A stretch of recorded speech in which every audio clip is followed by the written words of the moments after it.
们欢迎红点设计奖主席 Professor Dr. Peter Zec, founder and CEO of Red Dot. With our applause, Guten Abend. Good evening, Taipei. I have spent here so many nights in this beautiful city, but I think this is the most amazing night I have spent here so far. What do you think about it? Is it good?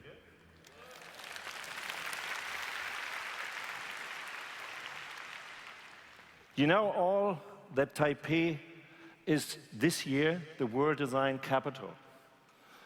And when I invented this program in the past, I did this for the future development of cities.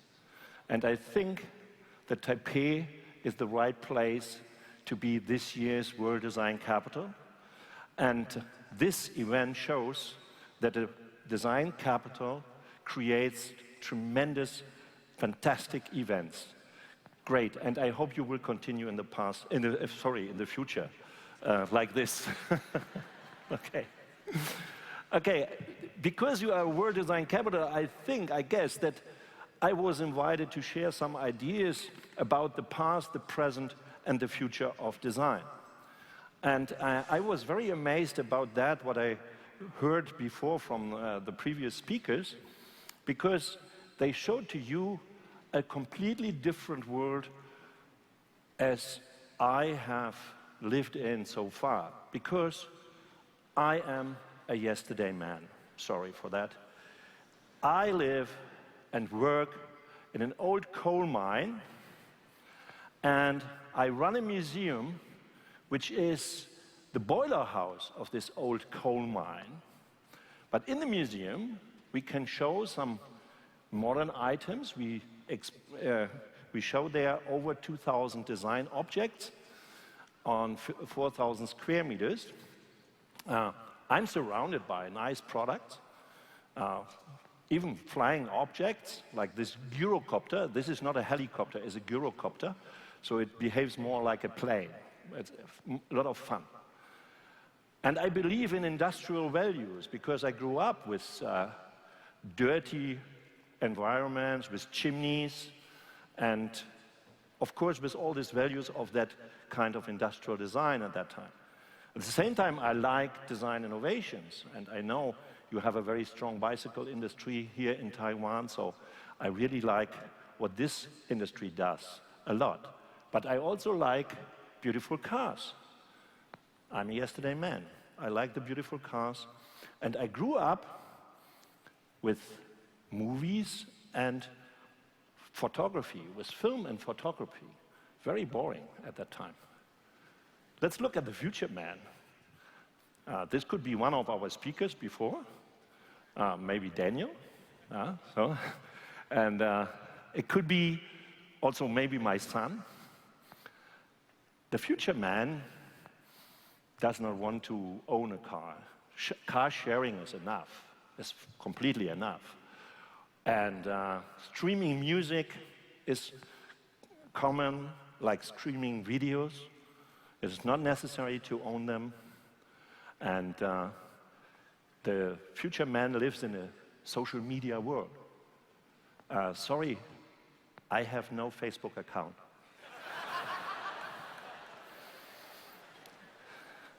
So there are some other things. Virtual reality is, for the future man, the real reality. And if I use my iPhone, I like to do it mostly to make a telephone call.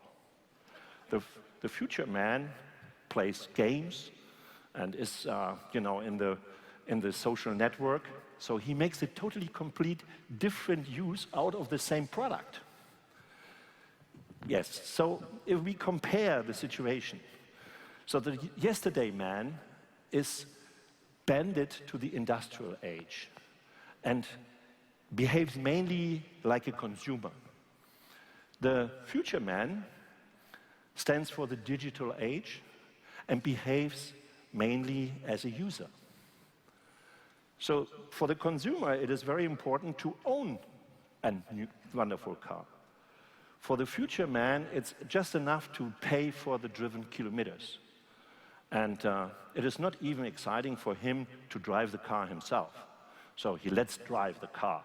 As we saw the BMW in the beginning, you can just by remote control, or Google can do this in a way just by another kind of remote control, and gives us, we can drive these cars, and it's very relaxing because now everybody can go out in the evening and have some drinks without caring to have an accident or something like this, In the previous times, in my yesterday man time, you need always a driver. So you need to be a little bit more sophisticated, or more upper class man, or work for the ministry or government. Then you have a driver. Today, the future man just has Google, and that's probably enough in the future. Oh, sorry. I collected records, and still I'm concentrating on a DVD or CD if I really want to have a good quality for sound. The future man is just listening to the paid music. We paid a lot of money for getting some knowledge out of books. Nowadays, you just go to Google and you have it for free. So there are a lot of advantages. If we look at the previous understanding, or the common understanding of past, present, and future, for the most people, it is just a line. We're coming from the past, we go into the present, and then from the present, the future starts.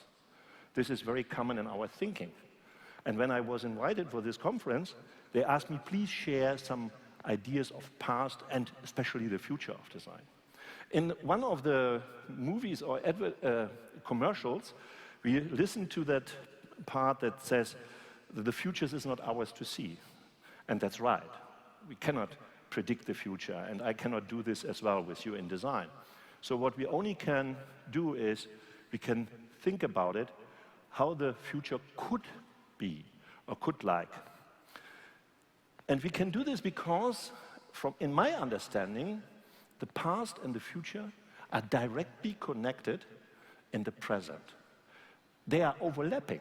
So there is not ending the past and the present, and the future goes on, but there is an overlapping situation, because I am like a yesterday man, I meet future people. I meet the future man in the same present. So that makes the difference.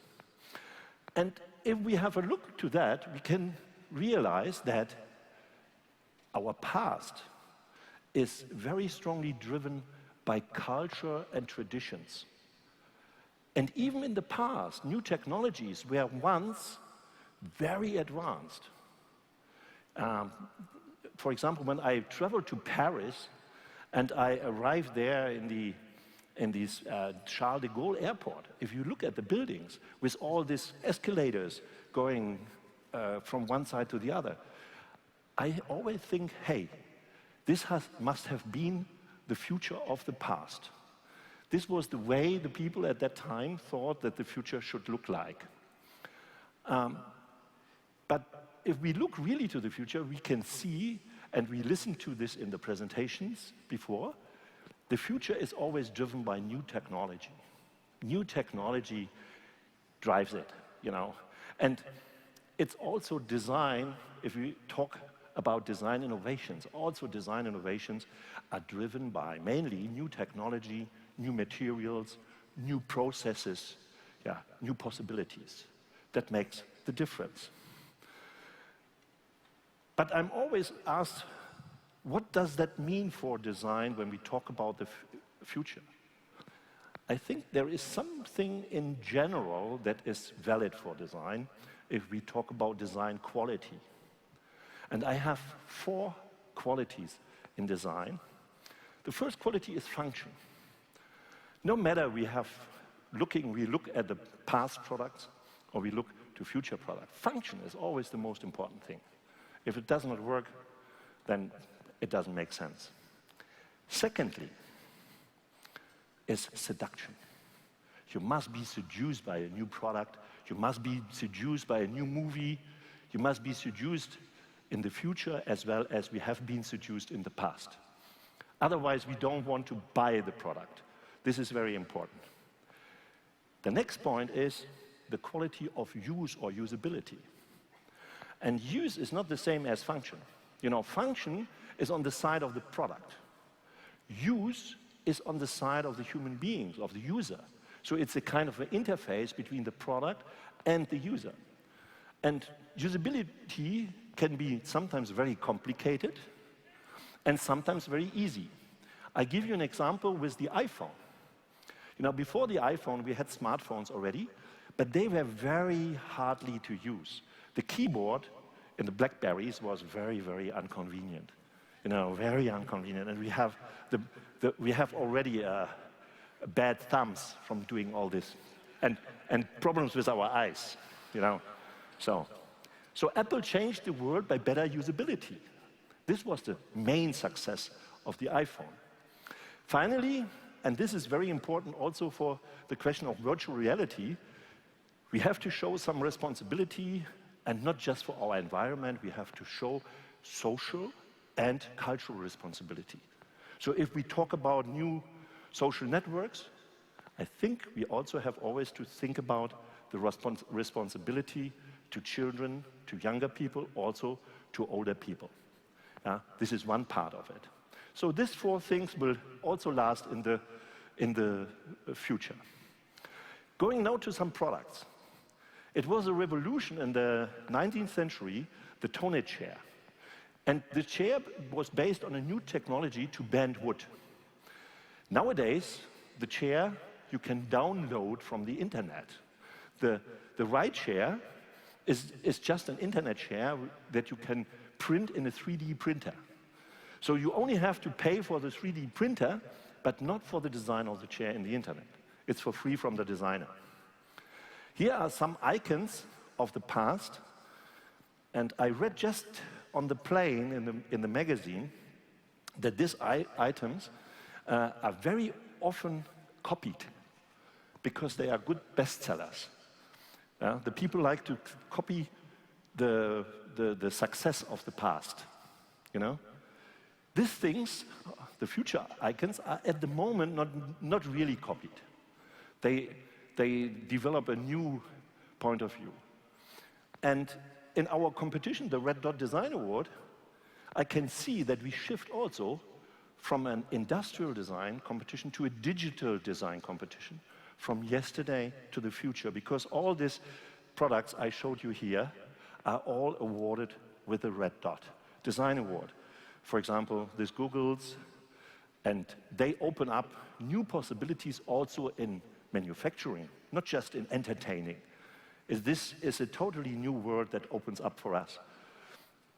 Or the drone combined with a new camera technique, like this camera from Blackmagic from Australia, can give us totally new perspectives in our lives, or can make quick inspection checks, you know, on buildings to check, for example, in this case, a solar panel.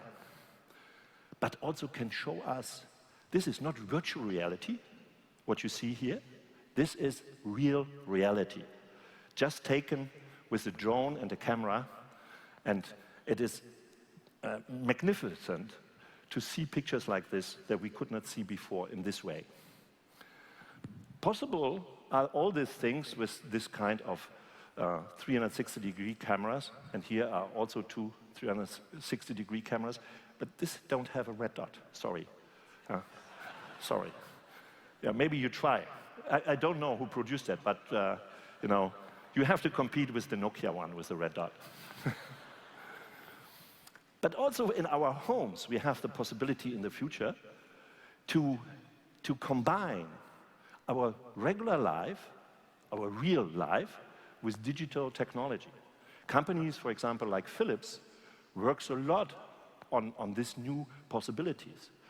And mainly, I don't know whether it's really an advantage or not if your fridge buys new stuff when the stuff is gone out or is empty. Because in my case, I'm travel too much, and if my fridge would buy would be probably not good because then I'm not at home and the things are not going well. But it is possible to control houses, and this is also an advantage for myself. I can control my apartment in Berlin from Essen, and I can check the radiating system, I can check the lights, I can check the alarm, everything I can check on the distance. This makes life much easier. And I even can heat up the apartment before I go to Berlin from Essen. Even in the jewelry industry, we have new possibilities of making jewelries not out of gold. New design ideas become more important, like in this Niesing necklace, which was just made in a 3D printer.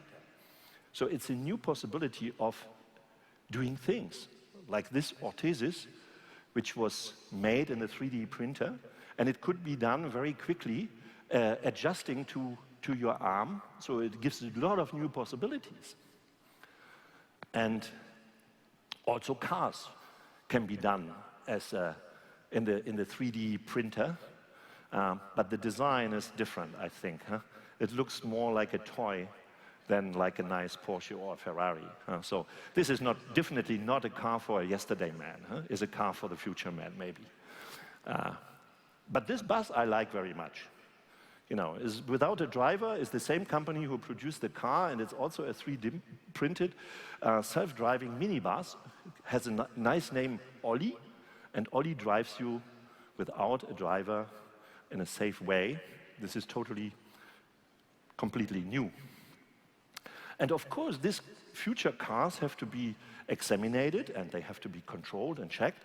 This is, for example, the control laboratory of the Google car.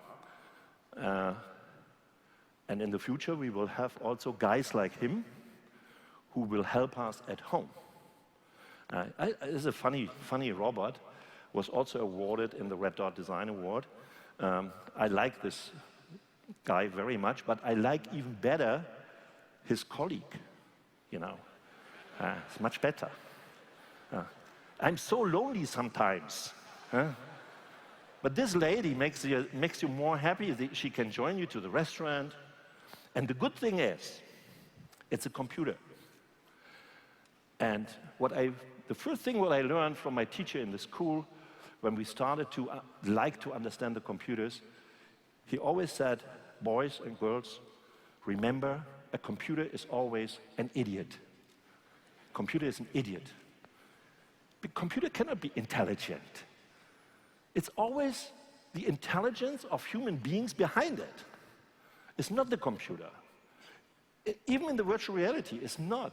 And you also saw in the examples Daniel showed us that they still have real human beings behind all these transformations and things like this. And I think this is very important to all of us. It's a good message. Because human beings will still exist even if computers drive our future and create a new virtual reality for us, but we will be still there. And hopefully we make good use out of that. We don't build weapons and we don't kill ourselves with it. This would be my wish. Maybe these are the values from yesterday. So, as a conclusion, I would say the past will not end tomorrow, but the future started yesterday. Thank you very much. Thank you very much. Danke schön. Thank you, Professor Dr. Zec.